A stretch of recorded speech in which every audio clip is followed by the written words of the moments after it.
presidente da comissão OAB Mulher, para que faça abertura, presente os palestrantes, que a gente possa dar continuidade no evento. Muito obrigado. Só sinalizo os seus valores aqui ao vivo no Salão Nobre da Universidade de Campos Mendes. Boa noite a todos. Muito obrigada pela presença. Sou presidente da Comissão OAB Mulher.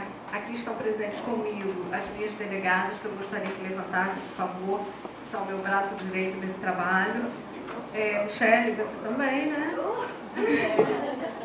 Eliane, Ângela, Isabel e a Fernanda. Quero agradecer a presença do doutor Viana. Muito obrigada, doutor. A presença do presidente da Prerrogativa, Hugo Viana, também. O nosso evento encerra-se hoje com essa palestra e nós optamos por falar dos direitos da mulher portadora de câncer. Além disso, o Novembro Azul vai ser aberto falando do câncer de próstata. E nós trouxemos para falar sobre o evento de câncer de mama. Eu vou palestrar, Elma Mansur, Fernanda Tavares, que é a segunda palestrante, Paulo Gonçalves. Esses são os palestrantes do Outubro Rosa. Do Novembro Azul é o Dr. Fioravante, que ele vai abrir esse evento e vai palestrar sobre. E nessa oportunidade nós vamos entregar algumas moções para as delegadas que mais se destacaram em trabalho e para os nossos companheiros que merecem, ter um trabalho reconhecido, como o Nelson Carneiro, o Dr. Fioravante, a Michele Micheloni e a Margarida Alves, que passaram por essa experiência e estão guerreiras e estão vitoriosas. Então, nós estaremos aqui dando início à nossa palestra. Vamos começar, então?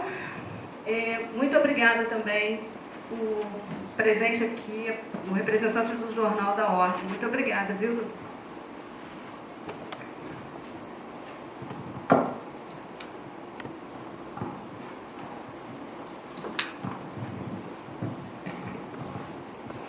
Bom, cadê o...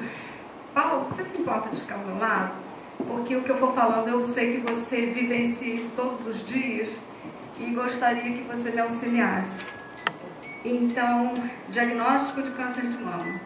O SUS deve garantir o diagnóstico e todo o tratamento do câncer de mama, oferecendo os seguintes serviços: cirurgia oncológica, oncoclínica, radioterapia, hematologia, oncologia pediátrica, em universidade de assistência de alta complexidade.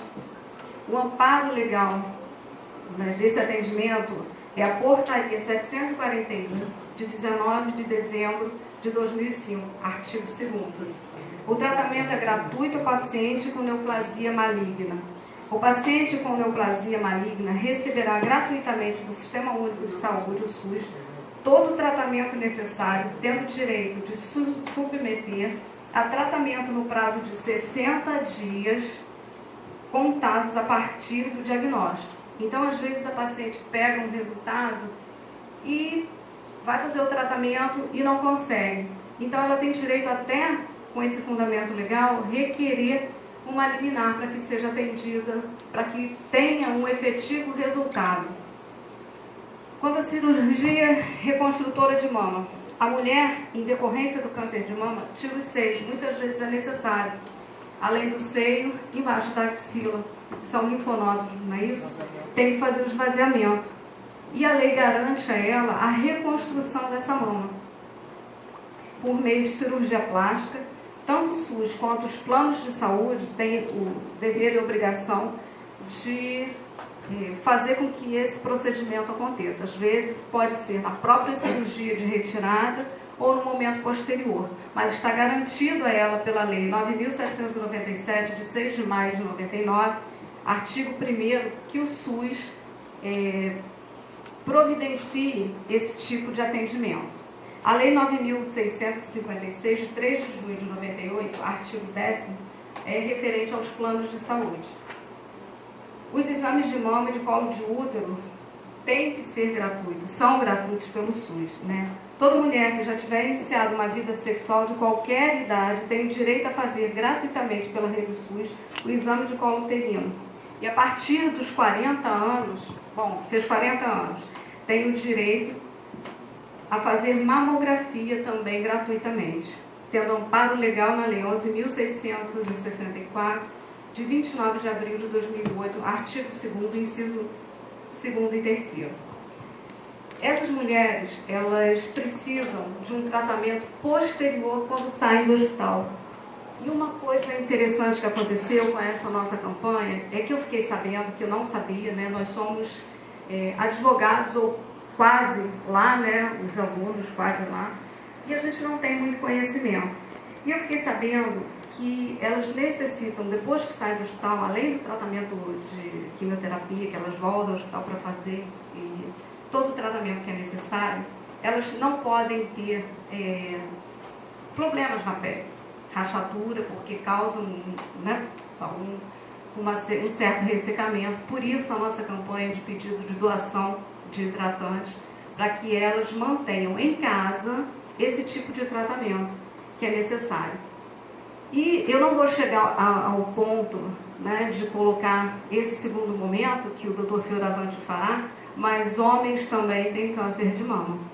Essa informação de hoje nós estamos passando para vocês a parte de direito, a parte de fundamento legal, que é o que interessa ao estudante de direito, ao advogado. É isso que para a gente faz diferença.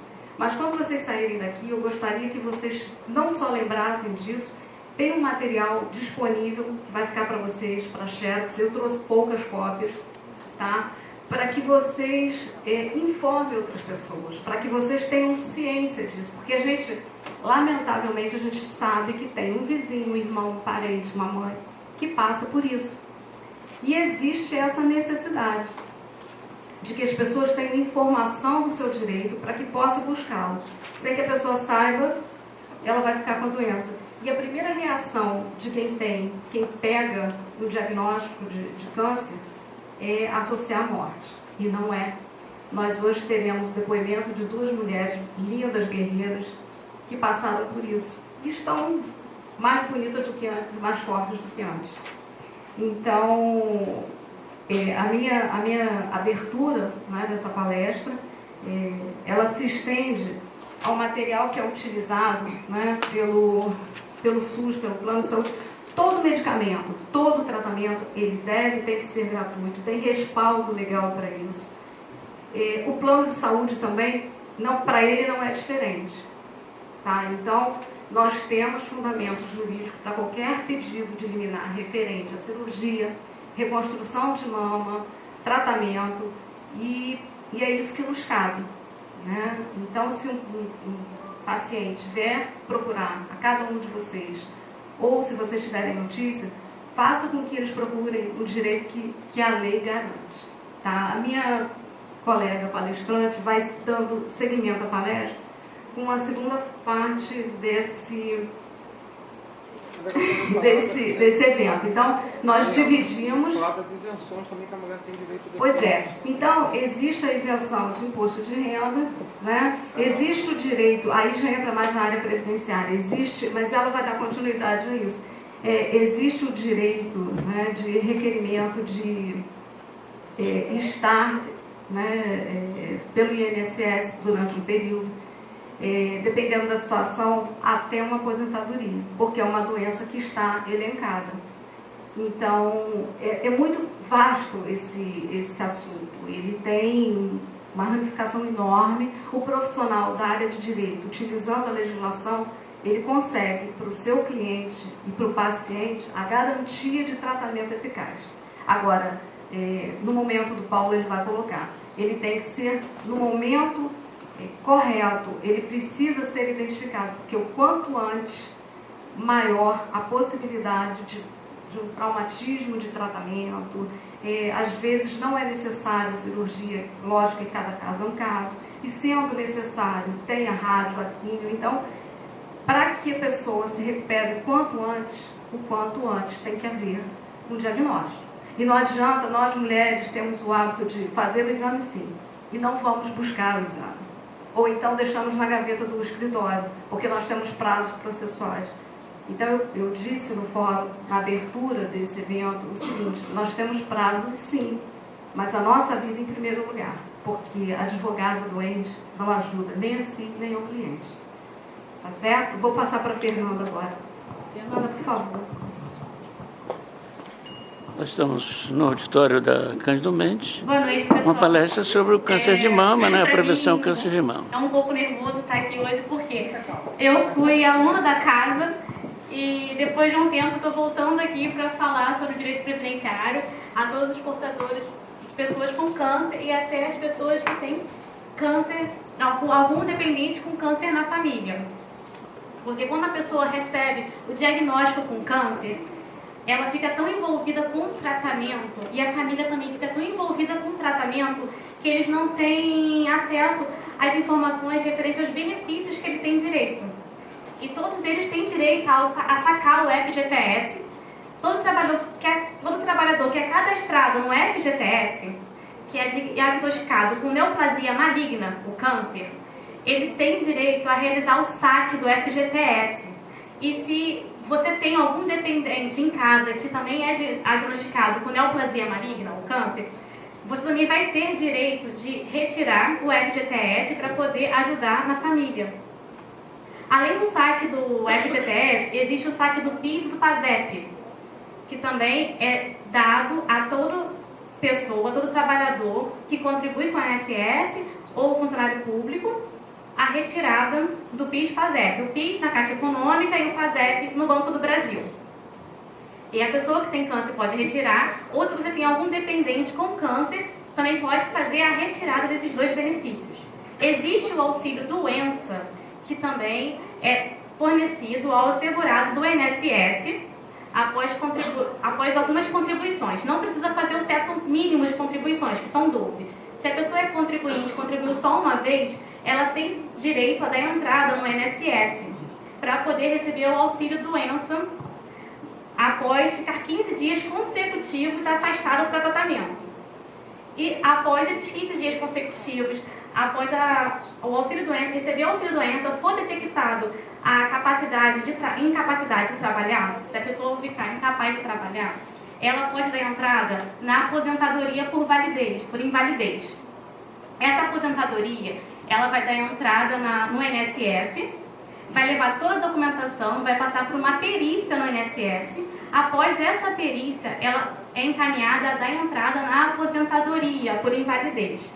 Além desses dois benefícios das pessoas asseguradas pelo INSS, existe um benefício que quase não é muito falado, que é o LOAS, que é a Lei Orgânica de Assistência Social, que fornece o BPC, que é o Benefício de Prestação Continuada, a toda pessoa que não é assegurada pelo INSS e possui uma renda familiar de 1/4 do salário mínimo. Se a pessoa tem uma renda familiar de um quarto do salário mínimo, ela tem direito a dar entrada no benefício do LOAS. E para dar entrada no benefício do LOAS, ela tem que procurar o CRAS, que é o Centro de Referência de Assistência Social do seu município, para poder preencher todos os documentos necessários, e esse documento é encaminhado para o INSS para ser avaliado e dar entrada no BPC.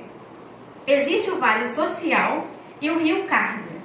Os dois são para assegurar a gratuidade no transporte jurídico, mas há uma diferença. O Vale Social é para assegurar o transporte. Desculpa, gente, é porque eu estou vendo várias pessoas que estudaram comigo aqui e é bem legal. O Vale Social é assegurado à pessoa que faz tratamento intermunicipal. E se nesse mesmo tratamento ela precisar fazer o transporte municipal, ela recebe o Rio Card. Então a pessoa pode receber o Vale Social e o Rio Card. E se a pessoa precisar de outra para poder se locomover, o beneficiário também tem a gratuidade garantida do Vale Social e do Rio Card. E esses dois benefícios são fornecidos depois de preencher um cadastro no CRAS, que é o Centro de Referência da Assistência Social, que fica no município. Aqui em Niterói tem vários bairros o CRAS, tem no Fonseca, tem em Piratininga, em Jurujuba, tem aqui no centro de Niterói também o CRAS, que não é muito informado para as pessoas, então muitos não têm acesso a essa informação do CRAS, que faz esses preenchimentos. Existe a isenção do imposto de renda na aposentadoria, quando a pessoa descobre a doença. Existe também a quitação do imóvel da casa própria. A pessoa com câncer, ela tem direito a quitar o imóvel, mas se no contrato constar a cláusula de quitação. Então, quando consta uma cláusula de quitação do imóvel, tem uma empresa que entra em contato, você fornece todo o documento do diagnóstico da doença e você consegue quitar a casa própria. Mas para realizar essa quitação é necessário que a assinatura do contrato tenha sido realizada antes do diagnóstico do câncer. Se você realizou a assinatura do contrato após o diagnóstico do câncer, você não tem acesso, você não tem direito a realizar a quitação da casa própria. Tem também a isenção do IPVA, do IPI e do ICMS para carros adaptados com pessoas que têm necessidade nos membros inferiores e superiores. Aí, quando a pessoa tem essa necessidade de ter um carro adaptado devido ao câncer, ela tem a isenção no IPI, no IPVA e no ICMS. Aí, isso aí você tem que procurar o local onde você compra o carro. Na hora de você pedir para adaptar, levando o laudo, tudo direitinho, você consegue ter descontos no carro, nesses benefícios. Tem a isenção também do IPTU. Existe uma lei orgânica no município que dá benefício à isenção do IPTU, quando a pessoa é diagnosticada com câncer e se fica incapaz de trabalhar, não tem mais como ter auxílio mensal para poder pagar o IPTU. E o município do Niterói também tem essa lei orgânica, fornece esse benefício. O município de São Gonçalo tem também, mas aí a pessoa tem que procurar o local onde reside para ver se se enquadra nos requisitos da lei orgânica para poder pedir o benefício do IPTU. Esses são alguns dos benefícios que as pessoas têm direito e muitos não têm noção desses direitos. Muitos, às vezes, não fazem o tratamento porque não tem como se locomover e não sabem que tem direito ao Vale Social e ao Rio Card. E é legal passar isso para as pessoas que têm direitos que são legislados para as pessoas portadoras de câncer. E elas têm que ter essa informação. E é bem legal a gente poder levar essas informações para essas pessoas. E tem locais de referências para vocês procurarem quando tem diagnóstico com câncer, que é a Fundação Leão 13, é o CRAS. Hoje, a Ordem também tem. Hoje não, a Ordem sempre teve as comissões e também estão abertas para poder levar as informações para as pessoas.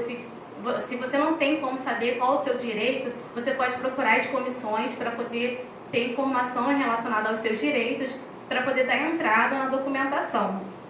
Eu só dei uma pincelada aqui nos direitos. Obrigada, pessoal, pela atenção. Desculpa o meu nervosismo, é porque é muita emoção estar aqui falando para pessoas que foram minhas amigas de faculdade, estar voltando aqui na casa para poder estar palestrando. Muito obrigada, pessoal.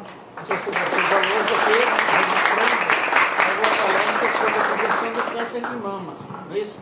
Nós temos seguido. Eu vou complementar uma coisinha que você falou, que assim, eu já peguei o microfone aqui, já. Não, tô. Ela falou sobre o negócio dos direitos, também tem assim, não só o paciente que você falou, como é que eu esqueci o nome? Não só o paciente, mas também às vezes o acompanhante do paciente tem direito a esse vale também, porque às vezes o paciente não pode sozinho.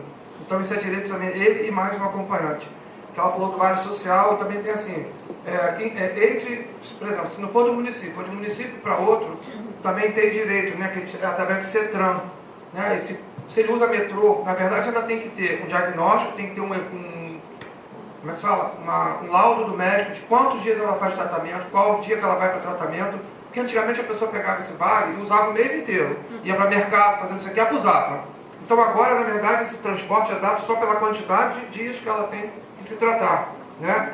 E, inclusive, eu estava falando para ela que até transporte aéreo de um estado para outro também tem direito. Quando naquele estado não tem mais condições de tratamento para aquele paciente, lá no Piauí não tem um tratamento tal. É obrigação do governo, né, do SUS, pagar o transporte aéreo para ele ir para outra cidade, inclusive dar acomodação. A acomodação dá R$150 por dia de hospedagem para esse paciente. Tá? Não sei se você sabe disso, mas assim, né, são 150 para ele e 150 para o acompanhante. Então existem leis, é que a gente não sabe as leis, a gente não sabe brigar pela lei. Eu me meti aqui porque, assim, esse ano teve o TJCC, o TJCC é todo junto contra o câncer, é um congresso que acontece todo ano em São Paulo, reúne gente do Brasil inteiro. Esse ano foram 3.400 pessoas lá em São Paulo, desde lá da ponta do Brasil até o final, falando exatamente sobre isso. E o tema esse ano, o lema esse ano do congresso, até é interessante estar aqui, o lema esse ano é judicialização de tratamento. O que a gente está falando no Brasil é judicializar tratamento, porque a pessoa, além de passar por um câncer, ter uma notícia ruim, ainda tem que brigar na justiça. O que teria que ser dado na hora, você ainda precisa brigar, você ainda precisa entrar no Ministério Público, pegar um advogado, pegar tudo para brigar com o tratamento. Brigar para fazer o diagnóstico, brigar para ter um diagnóstico mais rápido, brigar para um tratamento que você está 9 meses, 10 meses na fila esperando, né, e o câncer não pode esperar. Você sabe que não tem como esperar. A lei dos 60 dias não está sendo cumprida, a lei da mamografia não está sendo cumprida, a lei da reconstrução imediata não está sendo cumprida, a lei da isenção não está sendo cumprida, nada está sendo cumprido. Então a gente precisa de vocês, advogados, para fazer cumprir essa lei. Né? Inclusive a mulher tem direito de câncer de mama, ela não precisa ser paraplégica, né? Está com deficiência de braço.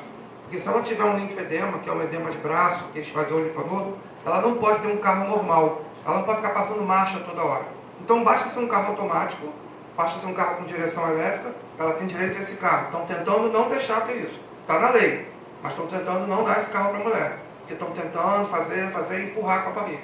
Mas é com um advogado que a gente consegue isso. Eu estou com 3 pacientes tentando até agora e ainda não conseguiram. Está na justiça, porque ela tem direito a esse carro com essa isenção. Se existe a lei, tem que se fazer cumprir. Né? Eu acho que é importante estar junto ao advogado, com os médicos, com todos os profissionais juntos. Eu acho que é só para complementar um pouco isso que é importante. Gente, tem muita lei que só dá no papel. E a gente precisa aprender isso.